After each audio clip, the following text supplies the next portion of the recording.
لائیں کہیں کہ ہمارا رب اللہ ہے، پھر اس پر جم جائیں۔ ان پر فرشتوں کا نزول ہوتا ہے، نہ کوئی غم کرو نہ خوف، خوشیاں مناؤ جنت کی جس کا تم سے وعدہ کیا گیا تھا۔ اللہ کی ربوبیت پر اطمینان جب انسان کو ہو جاتا ہے، میرا رب اللہ ہے، ربی اللہ، انسان کے لیے نہ کوئی کھٹکا، نہ کوئی خطرہ، نہ کوئی خوف، نہ کوئی حزن۔ جو کچھ ہو رہا ہے کس کے اذن سے ہو رہا ہے؟ اللہ کے اذن سے۔ اللہ کے اذن کے بغیر پتہ تک نہیں ہلتا۔ یہ کوئی اندھا بہرا مادہ نہیں ہے جس سے مجھے کوئی خوف ہو۔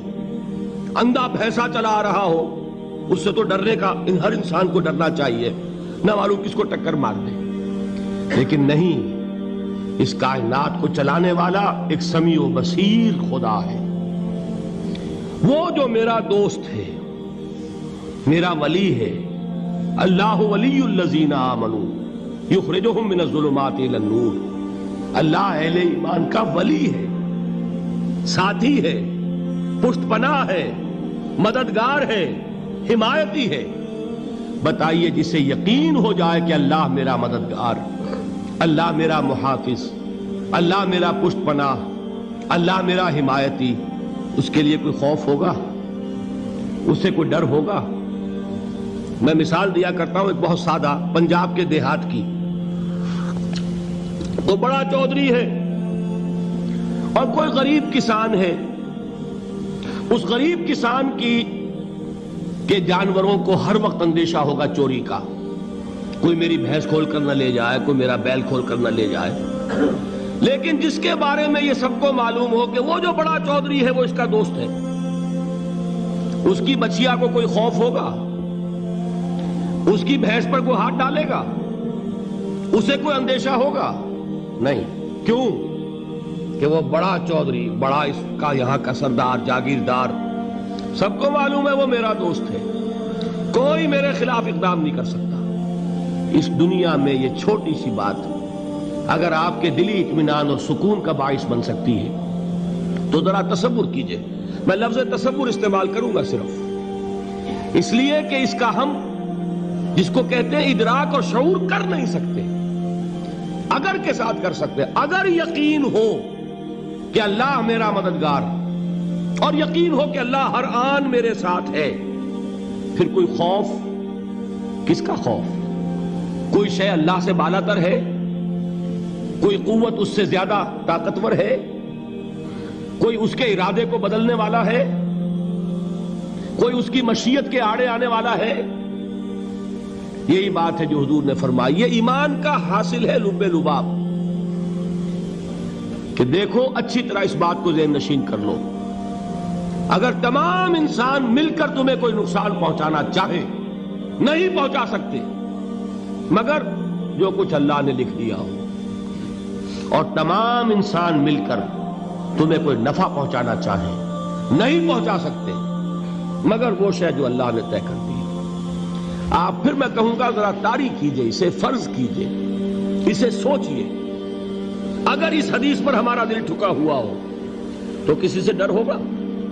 یہ مجھے نقصان نہ پہنچا دے، یہ میری رپورٹ خراب نہ کر دے، یہ میری انکریمنٹ نہ رکوا دے، یہ میرا یہ نہ بگاڑ دے، یہ میرے یہ نقصان نہ پہنچا دے۔ اس کا ڈر، اس کا ڈر، اس کا خوف، اس کی خوشامد، اس کے لیے جا کر طرح طرح سے اپنی عزت نفس کو ذلیل کروانا اس کے سامنے، یہ سب کچھ کیوں کرتا ہے انسان؟ جب سمجھتا ہے کہ اس کے ہاتھ میں میرا کوئی نفع ہے، اس کے ہاتھ میں میرے لیے کوئی ضرر ہے، یہ مجھے کوئی غضب پہنچا سکتا ہے، یہ مجھے کوئی نقصان پہنچا سکتا ہے، یہ میرا کوئی کام بنا سکتا ہے، یہ میری کوئی ضرورت پوری کر سکتا ہے، اسی کا نام شرک ہے۔ جہاں آپ نے یہ سمجھا کہ غیر اللہ کے اندر کوئی طاقت موجود ہے وہی شرک ہے۔ بتوں سے تجھ کو امیدیں، خدا سے نومیدی، مجھے بتا تو صحیح اور کافری کیا ہے؟ شرک تو یہ ہے۔ جس پر بھی تمہیں یہ خیال ہے، کلمہ ہے یہ کلمہ سوم، لا حول ولا قوت الا باللہ، ذرا اس پر دل کو کبھی اگر آپ تصور کریں، پھر فرض کریں، دل ٹھک جائے اس پر، کوئی طاقت نہیں۔ یہی بات تھی جو شیخ عبد القادر جیلانی رحمۃ اللہ علیہ نے اپنی وصیت میں اپنے بچے سے کہی. 11ویں دینے والے ہیں، لیکن حضرت شیخ عبد القادر جیلانی کی وصیت اور تعلیمات کو کتنے لوگ ہیں تم جانتے ہو؟ یہ جن مقامات تک پہنچے ہیں وہ کس چیز کی بدولت پہنچے ہیں؟ انہوں نے جو پیغام دیا وہ کیا تھا؟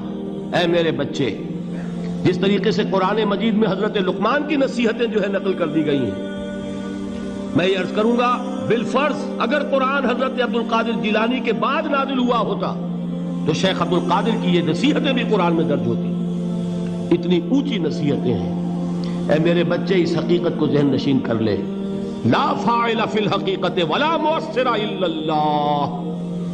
اس کائنات میں نہ کوئی فاعل حقیقی ہے نہ مؤثر حقیقی ہے سوائے اللہ. کسی شے میں کوئی تاثیر نہیں اگر اللہ نہ چاہے. آگ جلا نہیں سکتی اگر اللہ نہ چاہے. پانی ڈبو نہیں سکتا اگر اللہ نہ چاہے. زہر ہلاک نہیں کر سکتا اگر اللہ نہ چاہے. کوئی چیز فائدہ نہیں پہنچا سکتی اگر اللہ نہ چاہے. تو در در پہ کیوں سر جھکاتے ہو؟ در در پر کیوں جبیں سائی کرتے ہو؟ سب کے سامنے کیوں ہاتھ پھیلاتے ہو؟ ایک اللہ سے مانگو. ایک اللہ کے سامنے زمین پر اپنی جبین رکھو. لا فاعل فی الحقیقت ولا مؤثر الا اللہ. نظر آتا ہے ہمیں کہ پانی پیاس بجھا دیتا ہے. پیاس بجھانے کی صلاحیت پانی میں نہیں ہے، اللہ کے اذن سے. کھانا بھوک مٹا دیتا ہے. بھوک مٹانے کی صلاحیت کھانے میں نہیں ہے، اذن رب میں. دیکھیے یہی یقین تھا. حضرت موسیٰ علیہ السلام کا واقعہ یاد کیجئے. سامنے سمندر آ گیا ہے. قوم دیکھتی ہے پیچھے کہ گرد و غبار کا طوفان ہے. معلوم ہوا کہ فرعون اپنے لشکر سمیت آ گیا ہے. لشکر جب چلتا تھا تیز رفتاری کے ساتھ تو گرد و غبار کا جو طوفان اٹھتا تھا اس کا تصور کیجئے. اور لمحہ بلمحہ وہ قریب آ رہا ہے. پوری قوم نے کیا کہا؟ اے موسیٰ انا لمدرکون. اے موسیٰ ہم کو پکڑے گئے. قرآن مجید نے تو یہاں وہ باتیں نہیں لکھی ہے، لیکن تورات میں یہ درج ہے کہ بنی اسرائیل جھگڑنے لگے، دست و گریبان ہو گئے موسیٰ کے ساتھ. موسیٰ ہمیں یہاں مروایا لا کر، اس سے تو ہم ہی بہتر تھے. وہاں کھانے کو ملتا تھا، زندگی تو تھی. بیگار ہم کر رہے تھے، موت تو نہیں تھی. اب جو کچھ ہوگا اس کا تصور کرو، جس طریقے سے ہمارے ٹکڑے اڑائے جائیں گے. تو لڑ رہے ہیں حضرت موسیٰ علیہ السلام سے. یہ تورات کی تفصیل ہے. قرآن میں صرف اتنا آیا ہے، پریشان ہو کر انہوں نے کہا انا لمدرکون. موسیٰ ہم تو پکڑے گئے. اس وقت موسیٰ کا جواب کیا ہے؟ کلا ان معی ربی سیہدین. نہیں، میرے ساتھ میرا رب ہے، وہ راستہ دے گا. بتائیے کہاں راستہ نظر آ رہا ہے؟ یہ ہے ایمان بالغیب. راستہ نظر نہ آئے تب اللہ پر یقین ایمان ہے.